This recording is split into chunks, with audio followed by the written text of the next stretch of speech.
আজকে আমি রিটেনে কোশ্চেন তোমাকে দেখাই দিব, লিটারালি কোশ্চেন দেখাই দিব, তোমার আমি জিজ্ঞাসা করবো, তুমি মুখে মুখে আমার অ্যান্সার বলে দিতে পারবা। এই যে relation based formula based question, post office box ভাই কিছু না ভাই, এটা উইস্টন ব্রিজের নীতি, মানে এটা easy, P by Q R by S. সমাধান হইলো যে ভাইয়া বই থেকে, হাজার নাকসারের বই থেকে মানে পাস করতে পারবা তো ভাই, 3 পাইতে পারবা 10-এ, হয়ে গেছে, তুমি চান্স পাই গেছো ভাই। তুমি চান্স পাইতে চাও না, চান্স পাই গেছো। সো আজকে আমরা কি কি জিনিস নিয়ে আলাপ আলোচনা করব। সবার আগে ডিউর কোয়েশ্চেন প্যাটার্নটা কি হবে এবং আমরা এমসিকিউ সাজেশন দিব, কোন টপিকগুলি পড়বো এবং কোন টপিক স্কিপ করব সেটা নিয়ে কথা বলবো। সেকেন্ডলি আমরা ভাইয়া ডিউ রিটেন কি আসে কিছু বুঝতেছি না, ডিউ রিটেন সাজেশন দিব, এছাড়াও ইম্পর্টেন্ট এফএকিউজ দিব। সো স্পেশাল অ্যানাউন্সমেন্টটা কিন্তু শেষ পর্যন্ত দেখে যেতে হবে। সো চলো শুরু করি আজকে আমাদের কথাবার্তা। সো দেখো ভাই, ডিউ প্রতি বছর ফিজিক্সের কোশ্চেনের কথা যদি বলি, একটা নির্দিষ্ট বেঞ্চমার্ক তারা রাখে। হ্যাঁ, সো বিগত 5 বছরের কোশ্চেন অ্যানালাইসিস করে আমি যেটা দেখছি যে 3 টাইপের কোশ্চেন আসে সবসময়। কয় টাইপের কোশ্চেন ভাইয়া? 3 টাইপের। একটা হলো direct formula based, formula base question আছে। আরেকটা হলো রিলেশন বেস। ভাই রিলেশন বেস মানে বুঝলাম না ভাই, কে কার সমানুপাতিক, কে কার ব্যস্তানুপাতিক, এটা এত গুণ হলে এটা কত গুণ হবে। এছাড়াও আমাদের গ্রাফ রিলেটেড কোশ্চেন, এগুলি সব রিলেশনাল বেসড কোশ্চেনে পড়ে। সো বেসিক্যালি এই ফর্মুলা বেসড আর রিলেশন বেসড কোশ্চেন 12টার থেকে বেশি আসে, 12টার বেশি ফর্মুলা বেসড কোশ্চেন আসে, অর্থাৎ ডাইরেক্ট ফর্মুলা তুলে দিবে। ঠিক আছে, তবে এর মধ্যে 2-1টা কোশ্চেন একটু ক্যালকুলেশন হেভি থাকে, কয়েকটা কোশ্চেন মানে ফিউ কোশ্চেন্স একটু ক্যালকুলেশন হেভি থাকে। আর কনসেপচুয়ালি ডিমান্ডিং বা ফিজিক্সের একটু ডিপ থেকে কোশ্চেন আসে কয়টা ভাইয়া? 1 থেকে 3টা কোশ্চেন আসে। সো বেসিক্যালি তুমি দেখেই বুঝতে পারতেছো যে 80% প্লাস কোশ্চেন কিন্তু এখান থেকে আসে। ভাইয়া বিশ্বাস করতেছি না আপনার, আমি কখনোই বিশ্বাস করতে পারবো না। ঠিক আছে, প্রমাণ দেখো, সমস্যা নেই। এই যে এখানে কি বলছে দেখো, একটা রড দিয়ে রাখছে, এটা 2024-25 সালে question by the way. So একটা রড দিয়ে রাখছে, থেটা রেডিয়ান পরিমাণ ঘুরলো, তা তোমারে বলছে এই যে ক্রিন্তন বিকৃতি কত, তাই না? ক্রিন্তন না, হ্যাঁ, দৃঢ়তা গুণাঙ্ক কত, সেটা পারবা না, তবে এটা একটু হালকা ক্যালকুলেশন হেভি। এছাড়াও এই যে এটা F is equal to M A, ভাই F is equal to M A থেকে কোশ্চেন আসছে, বাট এখানে কি করতে লাগবে? এক্স রে 2বার ডিফারেন্সিয়েশন করা লাগবে, ওয়াই রে 2বার করা লাগবে, জেড রে 2বার ডিফারেন্সিয়েশন করা লাগবে, এরপর just F is equal to M A বসায় দেওয়া লাগবে। এটা একটু ক্যালকুলেশন হেভি, বাট কি এই 2টা কোশ্চেনই দেখতে পারতেছো ফর্মুলা বেসড, এটাও ফর্মুলা বেসড, এটাও ফর্মুলা বেসড। এরপর এটা এটা একটু এটা একটু কনসেপচুয়াল বাট ইজি আছে, এটাও ফর্মুলা বেস। আরে ভাই এক্স অর গেট কি করে, দুইজন সেম থাকলে অ্যান্সার 0 আসে, দুইজন ডিফারেন্ট থাকলে তখন অ্যান্সার আসে 1। এই খুবই সিম্পল জিনিস। এরপর এই যে তুমি গতিশক্তির ফর্মুলা জানো, মোট শক্তির ফর্মুলা জানো, হয়ে গেছে ফর্মুলা বেস কোশ্চেন। এরপর তুমি চিন্তা করে দেখো, এটাও ফর্মুলা বেস কোশ্চেন ভাই, এটা তোমারে কি দিয়ে রাখছে? টি দিয়ে রাখছে, উড্ডয়নকাল দিয়ে রাখছে। So T is equal two কত জানো? 2u/g। এই যে formula base question, formula base question. এরপর এটা বলে দিছে কৃতকাজ বনাম বেগের সম্পর্ক কি, রিলেশনাল বেসড, ইজি না? এই যে ডাব্লিউ ইজ ইকুয়াল টু কত, গতিশক্তির পরিবর্তনের সমান। তো শুরুতে যদি গতিশক্তি 0 থাকে তাহলে পরে গতিশক্তি কত হয়ে যাবে? কে মাইনাস 0। সো গতিশক্তি মানে কত? Half m v square. তাহলে বুঝতেই পারতেছো এটা কিন্তু আসলে এই যে ডাব্লিউ সমানুপাতিক বি স্কোয়ার। সো গ্রাফ কি হবে? প্যারাবোলিক গ্রাফ হবে। এই যে সিম্পল কোশ্চেন আসতেছে। এরপর এই কোশ্চেনটাও অনেস্টলি স্পিকিং এটা পোলাপান বলতেছে কনসেপচুয়াল, খুবই ডিপ কোশ্চেন, বাট এটাও অ্যাকচুয়ালি ফর্মুলা বেসড ভাই, শক্তির সংরক্ষণশীলতা নীতি থেকে আসছে। সো দেখেই বুঝতে পারতেছো বেশিরভাগ কোশ্চেন ফর্মুলা বেসড। এই যে relation based formula based question, post office box ভাই কিছু না ভাই, এটা উইস্টন ব্রিজের নীতি, মানে এটা easy, P by Q R by S, easy formula. এবার এটাও ফর্মুলা বেসড কোশ্চেন, এটা ফর্মুলা না, এটা অ্যাকচুয়ালি রিলেশন বেসড কোশ্চেন। যে আমরা জানি যে 1/λ ইজ ইকুয়াল টু রিডবার্গের ধ্রুবক is equal to 1/n low square minus 1/n high square. But এখানে একটা টুইস্ট কি, এখানে দিয়ে রাখছে আমাদের, এখানে গুণ থাকে সবসময় কি, জেড স্কোয়ার গুণ থাকে। তো বলছে কোন ক্ষেত্রে ল্যামডা সর্বনিম্ন হবে। তো ল্যামডা কখন সর্বনিম্ন হবে? এই যে 1/λ জেড স্কোয়ারের সমানুপাতিক, বা আমরা বলতে পারি ল্যামডা হলো জেড স্কোয়ারের ব্যস্তানুপাতিক। তাহলে যার জেড বেশি হবে তার ল্যামডা কম হবে। এই যে লিথিয়াম হয়ে যাবে hydrogen, helium, lithium, relation based. এটা ফর্মুলা বেসড কোশ্চেন, এমনকি এটা প্রিভিয়াস ইয়ার কোশ্চেন থেকে কমন আসছে। তো বুঝতে পারতেছো কোশ্চেন কিরকম হয় ফিজিক্সের। তো বেশিরভাগ কোশ্চেন ফর্মুলা বেস থাকে, বাট কয়েকটা কোশ্চেন কি থাকে, একটু ক্যালকুলেশন হেভি থাকে একটা দুইটা। আর কয়েকটা কোশ্চেন থাকে কি আমাদের একটু একটু ডেপথ থেকে কোশ্চেন আসে। যেমন আমাদের বিভব শক্তি বা অভ্যন্তরীণ শক্তি, এটা কি একটা পাথ ফাংশন, সরি পাথ না, স্টেট ফাংশন, আদি এবং শেষ অবস্থানের উপর নির্ভর করে। এটা একটু ডিফারেন্ট কোশ্চেন, এগুলি আমরা কোশ্চেন সলভ করব, সমস্যা নাই। বুঝতে পারতেছো বিষয়টা? তাহলে আমাদের স্ট্র্যাটেজিটা কি থাকা উচিত বলো তো? যেহেতু ফর্মুলা বেস কোশ্চেন বেশি আসতেছে, তাহলে ফর্মুলা আমাদের রক্তের ভিতরে থাকা উচিত, শিরায় শিরায় থাকা উচিত, অ্যাবসোলুটলি। যে প্রত্যেকটা ফর্মুলা রক্তে রক্তে থাকতে হবে ভাইয়া। যে বাট এখানে কি অনেকে মনে হইতে পারে ভাইয়া সময় কম, আমি কি কয়েকটা টপিক স্কিপ করব? না ভাইয়া, স্কিপ করার কোনো সুযোগ নাই ভাই। ফর্মুলা দেখতেছো ভাই, ফর্মুলা কি দেখা যেতে পারবা না? কারণ ফর্মুলা বেস কোয়েশ্চেন যেহেতু বেশি আসতেছে, যে কোনো টপিক থেকে যে কোনো একটা ফর্মুলা থেকে কোয়েশ্চেন তো দিয়েই দিতে পারে। তো তোমার স্কিপ করা কি ঠিক হবে? স্কিপ করা ঠিক হবে না। এই যে যেমন এই যে অমুক ভাইয়ের সাজেশন দেখে এই যে টপিক নেম, যে কোনো টপিক হইতে পারে ভাই। রেফ্রিজারেটর স্কিপ করে গেছো ভাই, তাপগতিবিদ্যার one of the most important topics হলো কার্নো ইঞ্জিন আর রেফ্রিজারেটর, তুমি রেফ্রিজারেটর স্কিপ করে গেছো, কি হবে? আকাশ ভরা তারা, হা করে তাকায় থাকবা, হা করে তাকায় থাকবা, দেখবো এখান থেকে প্রশ্ন এসে পড়ছে। ঠিক আছে, এছাড়াও একটা জিনিস খেয়াল করে দেখছো কিনা জানি না, বাট শর্টকাট থেকে কিন্তু তেমন কোয়েশ্চেন আসে নাই। তো ফিজিক্সের ক্ষেত্রে শর্টকাট তেমন ইম্পর্টেন্ট না, মেইনলি কনসেপ্ট আর ফর্মুলা তোমার মেইন থাকে। ঠিক আছে, বাট আমি যদি বলি J U R U Q U, এক্ষেত্রে কিন্তু তোমাদের কনসেপ্ট থাকা লাগবে। ঠিক আছে, বুঝতে পারতেছো? আচ্ছা, আর হ্যাঁ, কনসেপ্টও আমাদের রিভিশন দিতে হবে। ওকে, মাথায় রাখতে পারবা। সো ফিজিক্সের ক্ষেত্রে আমার সাজেশন এইটাই হবে। সো আমরা কিন্তু ফিজিক্সের ক্লাস দিয়ে দিতেছি ভাইয়া, আমরা একটা ম্যারাথন ক্লাস, 9 ঘন্টার একটা ম্যারাথন ক্লাসে ফিজিক্সের প্রত্যেকটা টপিক থেকে, প্রত্যেকটা ফর্মুলা থেকে ম্যাথ সলভ করব। সো চাইলে আমাদের সাথে যুক্ত হয়ে যেতে পারো। 299 ওকে ওকে, বুঝতে পারছো? এবার ম্যাথের ক্ষেত্রে কি হবে, ম্যাথের কোয়েশ্চেনও আমি অ্যানালাইজ করে যেটা দেখলাম যে বেশিরভাগ কোয়েশ্চেন আসে হলো ফর্মুলা বেসড আর হলো শর্টকাট বেস। ইয়েস, শর্টকাট থেকে 4-5টা করে ম্যাথ আসে ভাই, শর্টকাট থেকে 4-5টা করে ম্যাথ আসে। সো ফর্মুলা বেসড এবং শর্টকাট বেসড মিলায়া মেইনলি 12টার বেশি কোয়েশ্চেন আসে। ঠিক আছে, আর একটা অথবা দুইটা কোয়েশ্চেন, একটা বা দুইটা কোয়েশ্চেন মানে 1-2-3টা, 1 থেকে 3টা কোয়েশ্চেন আসে হলো তোমার ক্যালকুলেশন হেভি অথবা out of syllabus. Out of syllabus এই পর্যন্ত একটা কোয়েশ্চেন আসছে ভাই, প্রত্যেক ইয়ারে একটা কোয়েশ্চেন আসে এবং এমন টপিক থেকে আসে যেটা তোমার ক্লাস 10-এ ছিল। বিশ্বাস হইতেছে না? চলো আমরা দেখি, চলো আমরা দেখি। এই যে দেখো, ডোমেন বের করো ভাই। ডোমেন রেঞ্জ বের করা ছিল আমাদের দশম শ্রেণীতে। দশম শ্রেণীতে তুমি 2 জায়গায় পড়ছো domain range. So domain range কিছু হলে মনে রাখতে পারবা, অ্যান্সার করতে পারবা।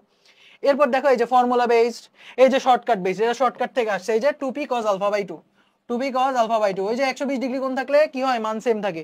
এরপর এটা ফর্মুলা বেসড ভাই, এই যে c is equal to g square, x অক্ষকে স্পর্শ করলে g square is equal to c হয়। এরপর ক্ষেত্রফলের ফর্মুলা ইজি, এই যে এটা হলো শর্টকাট বেসড, শর্টকাট বেস একটা কোশ্চেন, এটাও শর্টকাট বেস একটা কোশ্চেন, এটাও শর্টকাট বেস একটা কোশ্চেন।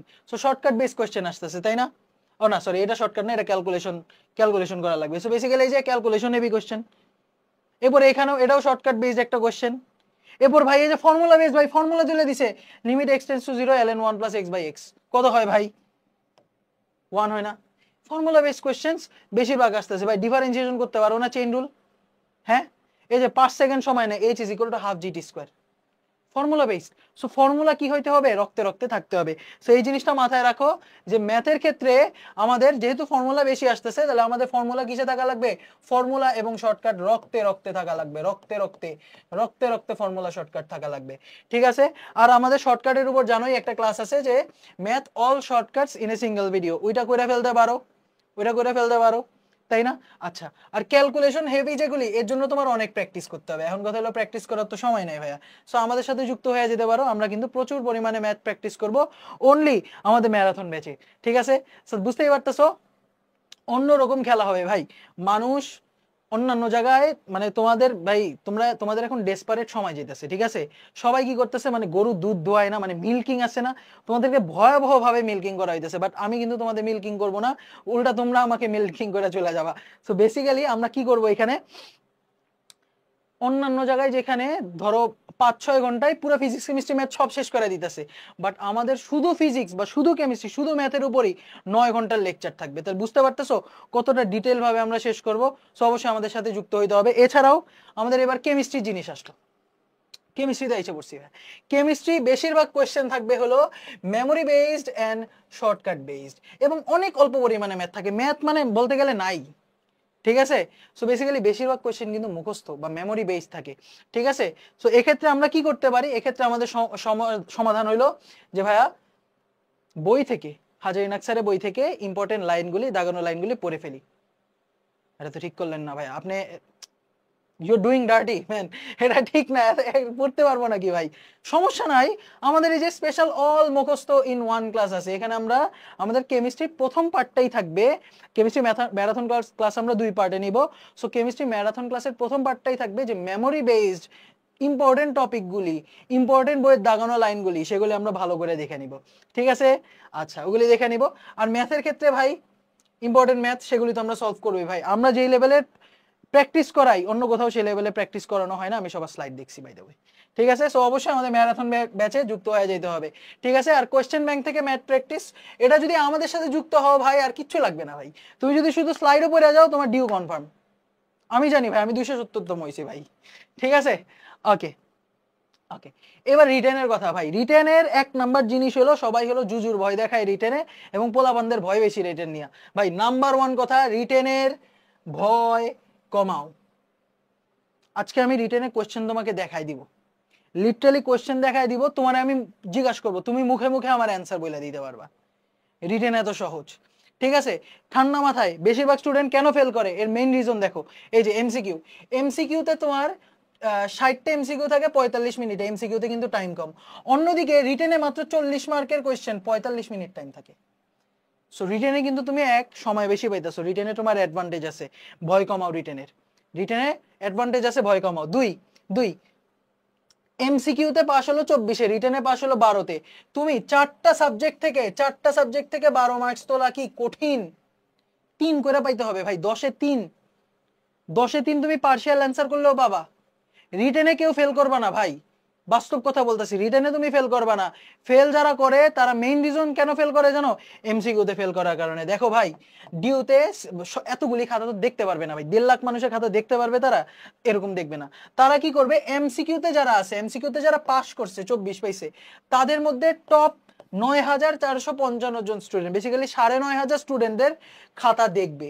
তাহলে তোমার মেইন ফোকাসটা কোথায় হওয়া উচিত? এমসিকিউতে। ধরো তুমি রিটেন পুরা মানে অনেক রিটেন প্রিপারেশন নিছো লাস্টে 20 দিন, তুমি কি করছো, রিটেন পড়তে এমসিকিউতে সময় দিতে পারো নাই, তাহলে তোমার কি হবে ভাই? এমসিকিউতে খারাপ করবা, তোমার রিটেন খাতাই দেখবে না, নোবডি গিভস এ শিট। তাহলে অবশ্যই এমসিকিউতে আগে ভালো করো ভাই, এমসিকিউতে ভালো করো। আমার একটা মামা ছিল বুঝছো, উনিও ডিউতে ভালো র্যাঙ্কার ছিলেন, ডিউতে বুয়েটেও ইনি র্যাঙ্কার। শুনার আমি বলছিলাম যে মামা ডিউতে তো অনেক কঠিন কোশ্চেন আসে, ডিউতে রিটেন কিভাবে কি করব। তিনি আমারে বলছিলেন যে দেখো, রিটেন নিয়ে কোনো চিন্তা করো না, কিচ্ছু না, রিটেনে সবাই খারাপ করবে, লিটারালি রিটেনে সবাই খারাপ করবে। চান্স পাওয়া এবং না পাওয়ার মধ্যে পার্থক্য করে দিবে হলো এমসিকিউ। উনি সুন্দর একটা কথা বলছিলেন যে এমসিকিউ তোমাকে চান্স পাওয়াবে, আর রিটেন তোমার র্যাঙ্ক আগাবে। ঠিক আছে, রিটেনে তুমি পাস করতে পারলেই হয়েছে, রিটেনে তুমি জাস্ট পাস করবা, এমসিকিউতে তুমি ভালো করতে হবে তোমার। ঠিক আছে ভাই, বুঝতে পারছি। এবার দেখো রিটেনে পাস করা কি যায় কিনা, আচ্ছা দেখি। সো দেখো ডিউর 24-25 সালে কোশ্চেন দেখতেছি, আমাদের ফিজিক্স পার্টটা কিন্তু অনেক কঠিন আসছে। দেখো কি বড় একটা কোশ্চেন দিয়ে রাখছে, এটা স্প্রিং এর অনেকগুলি কনসেপ্ট লাগবে এখানে, ভরবেগের সংরক্ষণশীলতা থেকে শুরু করে শক্তির সংরক্ষণশীলতা, এই দুইটা কনসেপ্ট আমাদের লাগবে। সো এটা একটু ঝামেলা। আচ্ছা পরে কোশ্চেন, এটাও অনেকের কাছে একটু ঝামেলা লাগতে পারে। ভাই কেসিএল কেভিএল পারো না, কেভিএল অ্যাপ্লাই করতে পারবা না, এটা তুমি পারবা, এই যে এখানে 2.5 পেয়ে গেছো। আচ্ছা এটা কেমন কেমন জানি লাগতেছে ভাই, কিছুই না, তোমাকে এটা হলো লিটারালি তোমার ইয়া থেকে কোশ্চেন আসছে, ফটো ইলেকট্রিক এফেক্ট থেকে। ভাই ফর্মুলাও যদি লেখা দাও এক পায়ে যাবা, তুমি পাস করে ফেলছো, তুমি ডিউ রিটেনে ফিজিক্স পার্টে পাস করে ফেলছো। এবার চলো কেমিস্ট্রি পার্ট দেখি। ভাই দেখি, তুমি বলো, এই যে CCl4 আদ্র বিশ্লেষিত হয় না, কেন হয় না? লোন পেয়ার নাই। সোডিয়াম ক্লোরাইড আদ্র বিশ্লেষিত হয় না। সোডিয়াম ক্লোরাইড কেন আদ্র বিশ্লেষিত হয় না? কারণ ওই হলো নিরপেক্ষ লবণরা আদ্র বিশ্লেষিত হয় না, নিরপেক্ষ লবণরা কি হয় না, আদ্র বিশ্লেষিত হয় না। এবার সিলিকন টেট্রাক্লোরাইড, ওই কি আদ্র বিশ্লেষিত হয়? পড়ছো না? হয়, কারণ কি আছে, সিলিকন আর ক্লোরিনে কি আছে, লোন প্লেয়ার আছে। সিম্পল জিনিস। এরপর তোমারে বলছে, দেখি এই কোশ্চেনটা পারো কিনা। এই যে কপার সালফেটের জলীয় দ্রবণে অতিরিক্ত পরিমাণে অ্যামোনিয়া ধীরে ধীরে যোগ করা হলে কি হবে? এটা কি টেস্ট বলো তো? কপার 2+ টেস্ট না? সিম্পল কিনা বলো? মানে পাস করতে পারবা তো ভাই, 3 পাইতে পারবা 10-এ, হয়ে গেছে, তুমি চান্স পেয়ে গেছো ভাই। তুমি চান্স পাইতে চাও না, চান্স পেয়ে গেছো। আচ্ছা নেক্সট, স্ফুটনাঙ্কের সংজ্ঞা দাও। ওয়াও, এত কঠিন কোশ্চেন আমি তো জীবনে দেখি নাই ভাই। What is boiling point? তরল থেকে গ্যাসীয়তে রূপান্তর হতে শুরু করে যে তাপমাত্রায়, সেটার আমরা কি বলি? স্ফুটনাঙ্ক। সিম্পল না? সিম্পল কিনা বলো? এই যে HF আর HCl এর মধ্যে স্ফুটনাঙ্ক কার বেশি? বলো, পারবা না? এই সিম্পল জিনিসপাতি ভাই। এরপরে যে সবল অ্যাসিড সবল ক্ষারের প্রশমন তাপ, এটা একটু শর্ট সিলেবাসে বাইরে থেকে দিছে 1 মার্কের জন্য। এটা কি কঠিন? এটা কঠিন হইতে পারে অনেকের কাছে, বাট এটা স্কিপ করলে কি যায় আসবে? তুমি অলরেডি পাস করে ফেলছো, ইউ আর অলরেডি দেড় 3-4 পেয়ে গেছো, পাস হয়ে গেছে। এবার চলো মার্ক বাড়াই। এই যে এটা অর্গানিক কেমিস্ট্রি, অনেকে অর্গানিক কেমিস্ট্রি স্কিপ করবা, এটা আসলে বোকামি ছাড়া কিছু না। অর্গানিক কেমিস্ট্রি স্কিপ করা হলো বোকামির, মানে সর্বশেষ পর্যায়ে গেলে মানুষ অর্গানিক স্কিপ করে। এখান থেকে দেখো 2.5 মার্ক এসে বসছে। অ্যালকোহল, এটা এনে যদি তুমি পার্শিয়াল অ্যান্সার করো তাও তো তুমি মার্ক পেয়ে যেতেছো। এই যে মিথানলের সাথে ভাই কারে বিক্রিয়া করলে তুমি ক্লোরিন পাবা, ক্লোরিন কেমনে পাবা ভাই? HCl এর সাথে বিক্রিয়া করলে, এটা পারবা না HCl এর সাথে বিক্রিয়া করলে। এরপর এই যে CH3Cl এর সাথে কি পটাশিয়াম সায়ানাইড দিলে সায়ানাইড হবে, এরপর এটা বিজারিত করলে তুমি এটা পাবা, বুঝতে পারতেছো? এরপর ভাইয়া নেক্সট দেখো কেপিকেসির ম্যাথ দিয়ে দিছে, কেসি এর ম্যাথ দিয়ে দিছে। কেসি বের করতে পারবা না এই বিক্রিয়া থেকে, তুমি যদি বিক্রিয়াটাও লেখো তাও তো তুমি মার্কস পাইতেছো কিনা বলো, তাই না? এরপরে এই যে পানিতে দ্রবীভূত অক্সিজেন ডিওর সংজ্ঞা দাও। ডিওর সংজ্ঞা পারো না? ডিজলভ অক্সিজেন, কি পরিমাণে কি অক্সিজেন 1 লিটার পানির মধ্যে দ্রবীভূত থাকে। WHO অনুমোদিত বিওডি সিওডি, এগুলি কি আমাদের বলছিলাম মুখস্থ থেকে আসে ভাই। বিওডি আর সিওডি মুখস্থ আমরা আমাদের ম্যারাথন ক্লাসে দিয়ে দিব, অবশ্যই ম্যারাথন ক্লাসে যুক্ত হয়ে যাবা। দেখতে পারতেছো তোমরা যে কান্দাকাটি করো, ভয় পাও ভাই, কত কঠিন রিটেন, কিছুই না ভাই, কিছুই না। নেক্সট ম্যাথের ক্ষেত্রে এই যে দেখছো, ম্যাথে এই যে রিলেশন বেসড কোশ্চেন এসে বসে। এই যে সম্পর্ক স্থাপন করো, যে টাওয়ারের উপর হতে মুক্তভাবে পড়ন্ত বস্তু শেষতম সেকেন্ডে মোট উচ্চতার 4/9 অংশ অতিক্রম করে। সেখানে কি হবে? মোট উচ্চতার 4/9 অংশ হইলো টি-তম সেকেন্ডে, বা শেষতম সেকেন্ড মানে কি, ধরি ওই টি সেকেন্ড সময় পড়লো, তাহলে টি-তম সেকেন্ডে অতিক্রান্ত দূরত্ব কত বলতো? আমরা জানি যে n-তম সেকেন্ডে অতিক্রান্ত দূরত্ব কত? হাফ a টু t-1, এবং এটা কত সমান? এটা হলো তোমার মোট উচ্চতার বা এই টোটাল হাইটের কত অংশ? 4/9 অংশ।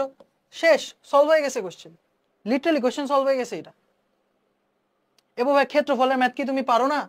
ক্ষেত্রফল এর চেয়ে কঠিন ম্যাথ তো তুমি ইয়াতেই করছো ভাই, এর চেয়ে কঠিন ম্যাথ তুমি এইচএসসি সময় করছো। এইচএসসি সময় কি কি কোশ্চেন ছিল বলো তো? তোমার উপবৃত্তের ক্ষেত্রফলের ম্যাথ ছিল, এত বড় ক্যালকুলেশন 2-3 পেজ লাগায় করছো, করো নাই ভাই? আচ্ছা ঠিক আছে, এটা স্কিপ করলা, যাও স্কিপ করলা, বাকি এটা তো পারবা। এই যে এরা দুজন যদি স্পর্শ করে, দুইটা বৃত্ত স্পর্শ করলে কি হয়, কিভাবে স্পর্শ করছে, বহি স্পর্শ করছে না অন্তঃস্পর্শ করছে, এটাও তোমার দেখতে হবে। স্পর্শবিন্দু স্থানাঙ্ক বের করতে পারবা না, পারবা কিনা বলো? আর এই যে জটিল সংখ্যার ম্যাথ, এটা পারবা না। z = x + iy বসায় দিয়া জাস্ট মিলাই দিলেই হয়ে যাবে, জাস্ট মিলাই দিলেই ম্যাথ সলভ হয়ে যাবে। আগে বলো এই ভয় তোমার দূর হইছে কিনা আমারে বলো। ভয় দূর হইছে ভাই? দূর হইছে ভয়? হোপফুলি তুমি রিটেন নিয়া ভয় পাবা না। সো রিটেনের মেইন জিনিসটা কি ভাই?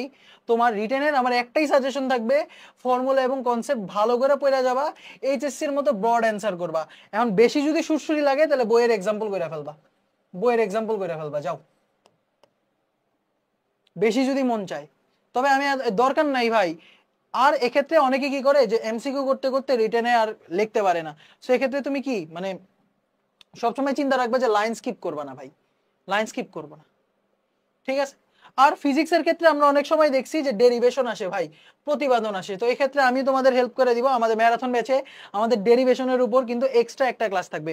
ম্যারাথন ছাড়াও এক্সট্রা একটা কি থাকবে? ডেরিভেশনের উপর ক্লাস থাকবে। সো এটা তুমি দেখে ফেলতে পারো, এটা আমাদের সাথে যুক্ত হয়ে যাও চুপচাপ। আচ্ছা, এবার আমরা ইম্পর্টেন্ট কিছু কিছু ফ্রিকোয়েন্টলি অ্যাস্কড কোয়েশ্চেন্স দেখবো। সো চলো 1 নাম্বার, যে ভাই রিভিশন কিভাবে দিব ভাই? তোমার মেইন মানে একদম আইডিয়াল কেস থাকবে, তুমি 15 দিনের একটা রিভিশন প্ল্যান বানাবা।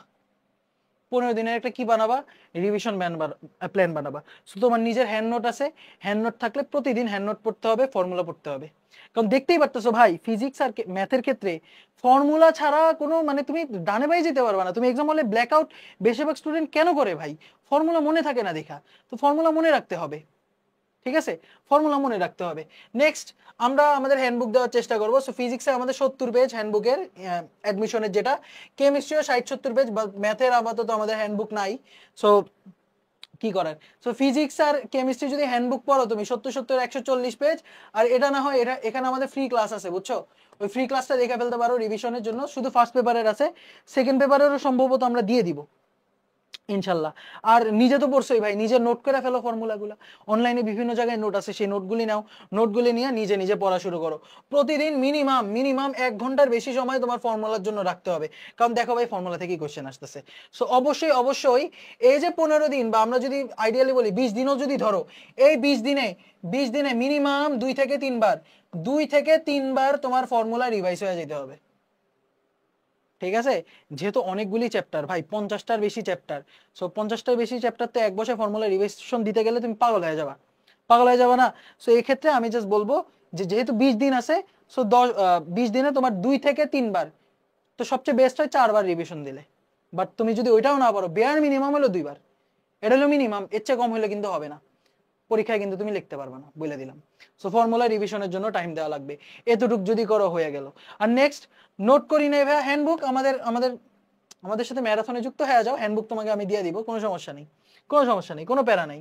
ঠিক আছে, এছাড়া অনলাইনে বিভিন্ন ভাইয়ের নোট আছে, আমার নিজেরও হ্যান্ড নোট আছে, আমি হ্যান্ড নোট কিন্তু দিছিলাম, বাট হ্যান্ড নোটটা কিছুটা অ্যাডভান্স হয়ে গেছিল, কারণ এখানে ইঞ্জিনিয়ারিং কনসেপ্টও আছে।